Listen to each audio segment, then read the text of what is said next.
A graça e a paz de Deus, nosso Pai, de nosso Senhor e Salvador Jesus Cristo, seja convosco. É uma alegria poder ter você aí do outro lado mais uma vez para estudar comigo a palavra de Deus. Seja muito bem-vindo. Compartilhe esse estudo com outras pessoas, chame outras pessoas para estudar com você, para assistir com você esse estudo. E o estudo de hoje é o estudo de número 125, que tem como título a única palavra, vencer. Vamos ver como é possível vencer na palavra de Deus. É um estudo pequeno, tem apenas 9 perguntas e respostas, e no final algumas preciosas promessas de Deus aí para os vencedores, né? Então, antes de iniciarmos, eu convido a você que se ajoelhe comigo, se você puder, para que possamos então fazer a nossa oração inicial, suplicando a Deus a iluminação de seu Espírito para compreendermos mais esse importante estudo da Palavra de Deus.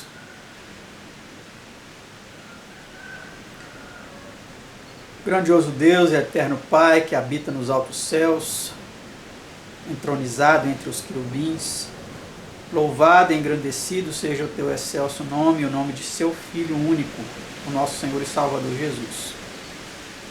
Te agradeço, Senhor, por nesta manhã de sábado, fria, com bastante ventania, podemos estar aqui estudando, Senhor, a Tua Palavra.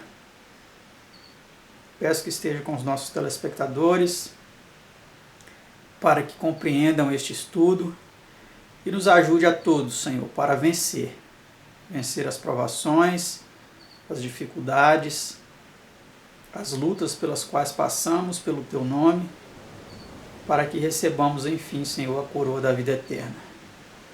Te pedimos essas bênçãos e te pedimos que nos perdoe de todo pecado, em nome de seu amado Filho Jesus. Amém.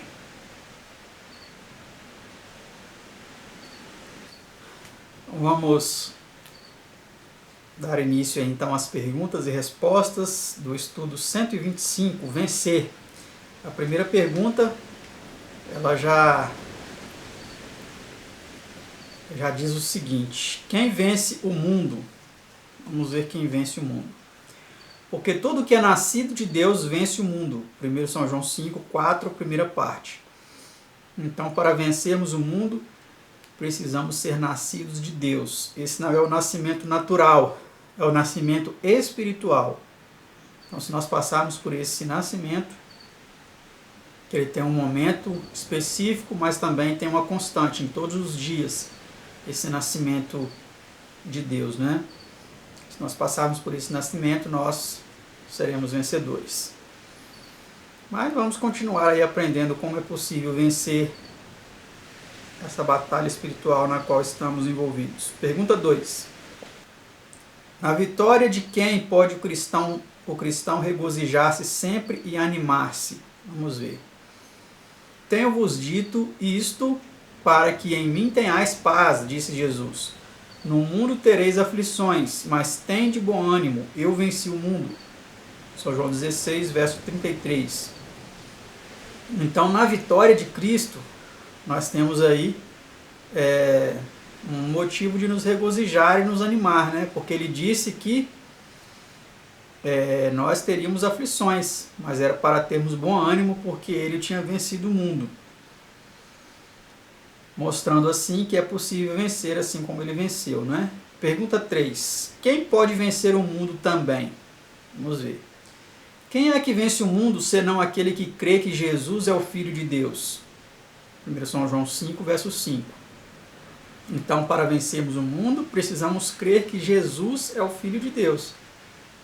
Que aquele que certa vez nasceu, né, de uma virgem, que viveu uma vida sem pecado neste mundo, que venceu aí todas essas batalhas pelas quais ele passou e morreu na cruz por nós, ele é o Filho de Deus.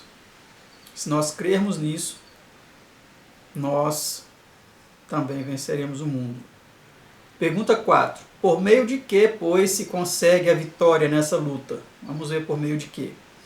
E esta é a vitória que vence o mundo, a nossa fé. 1 São João 5, verso 4, última parte. Então, para vencer é preciso ter fé. Você tem fé que vai vencer, que não importa a dificuldade pela qual você esteja passando para servir a Cristo, você será vencedor? É preciso ter fé para alcançar a vitória, né? Pergunta 5. Por meio de quem alcançamos a vitória? Mas graças a Deus que nos dá a vitória, por nosso Senhor Jesus Cristo. 1 Coríntios 15, 54. E o outro texto, mas em todas estas coisas somos mais do que vencedores, por aquele que nos amou. Romanos 8, 37. Então somente por meio de Cristo nós podemos vencer. Se nos apegarmos a Cristo, se buscarmos dele forças, se estudarmos a sua vida e aplicarmos o exemplo de seu caráter ao nosso, nós também seremos vencedores, não é? Pergunta 6. Como venceu Cristo a tentação? Ele venceu pela palavra de Deus, né? Basta vermos lá em São Mateus 4, 1 a 11, a forma como ele venceu aí as tentações de Satanás. Ele sempre dizia, está escrito, né? Nem só de pão viverá o homem, não tentarás o Senhor teu Deus, e somente ao Senhor teu Deus adorarás. Citou as Escrituras para que pudesse então vencer as tentações do inimigo. Pergunta 7. Como dizem as Escrituras que os santos venceram o inimigo? Vamos ver como as Escrituras relatam isso. E eles o venceram pelo sangue do Cordeiro, pela palavra do seu testemunho, e não amaram as suas vidas até a morte. Apocalipse 12, versículo 11. Então eles venceram pelo sangue do Cordeiro, e pela palavra do seu testemunho, né? Então, quando nós estivermos sendo tentados, provados, precisamos clamar pelo sangue do Cordeiro, para nos dar forças para vencer as tentações, as provações, as dificuldades, e ele então virá em nosso socorro e nos ajudará, não é? Pergunta 8 e penúltima. Com que nos diz o apóstolo Paulo que vençamos o mal? Não te deixes vencer do mal, mas vence o mal com o bem. Romanos 12, versículo 21. Então tá aí a fórmula, né? Que nós não deixemos o mal nos consumir, nos contaminar para que nós manifestemos o mal também, mas que sempre que formos atingidos pelo mal, possamos aí buscar de Deus forças para vencer o mal com o bem.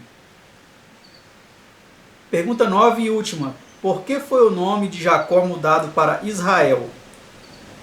Então disse, não se chamará mais o teu nome Jacó, mas Israel, pois como príncipe lutaste com Deus e com os homens, e prevaleceste. Gênesis 32, versículo 28. Então Jacó aí teve seu nome mudado porque ele lutou, né, com Deus. Nós sabemos ali que era o filho de Deus que estava empenhado ali naquela batalha com ele.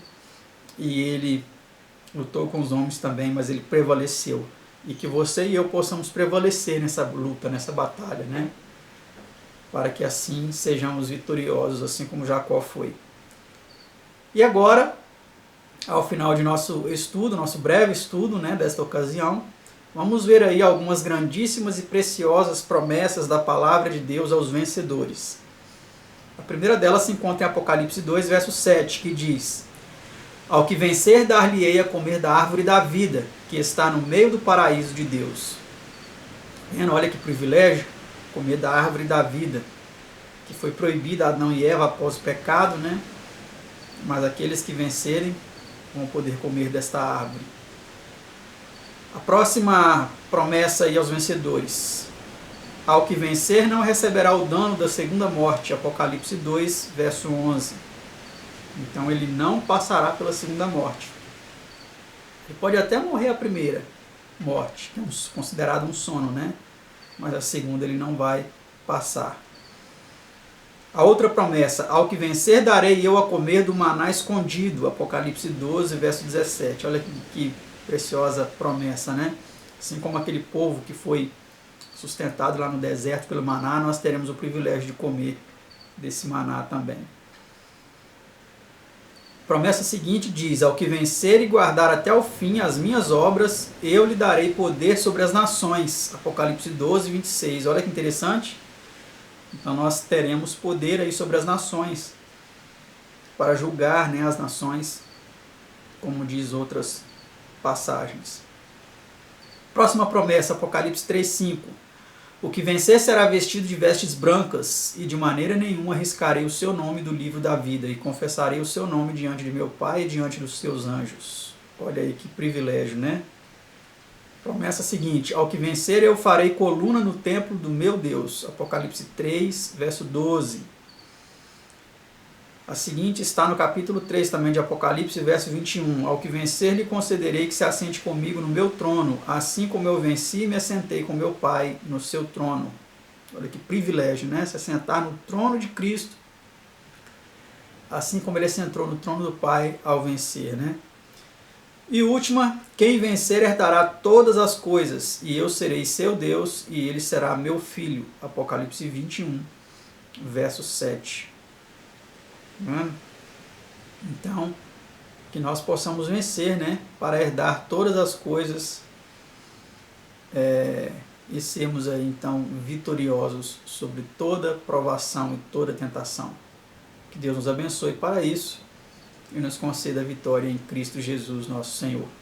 Obrigado por estar conosco em mais esse estudo da Palavra de Deus e até o próximo estudo, se assim Deus nos permitir. Tchau!